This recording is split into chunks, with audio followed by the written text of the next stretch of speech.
Welcome to Neon Cobra. Let's kick into it. Fantastic. So this week I want to talk a little bit more about Premium SSD V2s. So these came out probably sometime around last year, and they're essentially a beefed up version and a more configurable version of Premium SSDs. So you can actually be very prescriptive with the amount of IO and throughput attached to an individual disk and not having it tied directly to the actual size of the disk.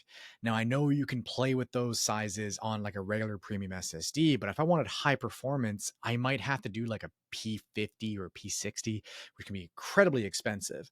Because you can control the IO and throughput on a premium SSD and have decoupled them in accordance to the actual disk, you can actually have very small, high performance disks for an overall better experience.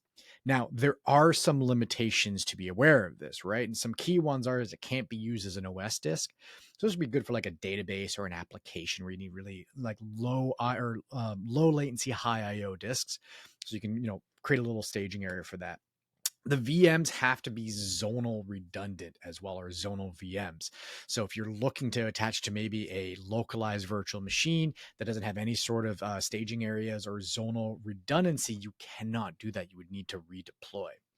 It can't be attached to VMs and availability sets as well. It doesn't support host cachings, and Azure Site Recovery isn't supported for VMs using premium SSDs. So when we're looking at this stuff, and there's a couple of other limitations, so I will link this in the comments, but depending on your scope and what you're looking to do, this can be a really cost-effective way to kind of stage out a small environment with real high performance throughput on specific disks without having to kind of pay through the nose.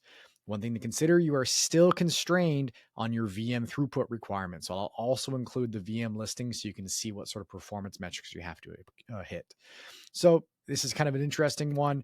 They'll have very niche use cases, but I find a lot of times you can save a lot of money if you're very prescriptive with assigning resources like this.